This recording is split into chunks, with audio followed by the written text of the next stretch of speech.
લસકાણા વિસ્તારમાંથી 3 મહિના પહેલા સગીર દીકરીને પ્રેમજાળમાં ફસાવી તેનું અપહરણ કરી જનાર આરોપીની સુરત ક્રાઇમ બ્રાન્ચે રાજકોટથી ધરપકડ કરી સગીરાને મુક્ત કરાવી છે।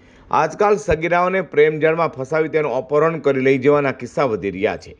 ત્યારે આજથી 10 મહિના પહેલા લસકાણા વિસ્તારમાં રહેતી સગીરાને પ્રેમજાળમાં ફસાવી લગ્ન કરવાની લાલચે સગીરાને અલગ અલગ હોટેલમાં લઈ જઈ તેની ગેરકાયદેસર સંબંધ બનાવી ત્યારબાદ લસકાણા ખાતેના આમંત્રણ હોટેલ પાસે બોલાવી ત્યાંથી આરોપી લકી દેવાનંદ તાયડે સગીરાનું અપહરણ કરી લઈ ગયો હતો। આ ફરિયાદ લસકાણા પોલીસમાં નોંધાતા પોલીસ ખાતું છેલ્લા 10 મહિનાથી તપાસમાં હતું।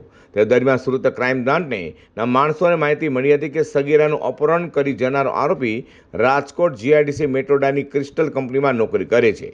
તે માહિતી મળતા જ પોલીસે રાજકોટ પહોંચી આરોપીને ઝડપી પાડી તેની ચુંગાલમાંથી સગીરાને મુક્ત કરાવી હતી અને સુરત લાવી આરોપીને લસકાણા પોલીસને સોંપ્યો હતો અને સગીરાને માતા પિતાને સોંપી છે। વધુ તપાસ લસકાણા પોલીસ કરી રહી છે।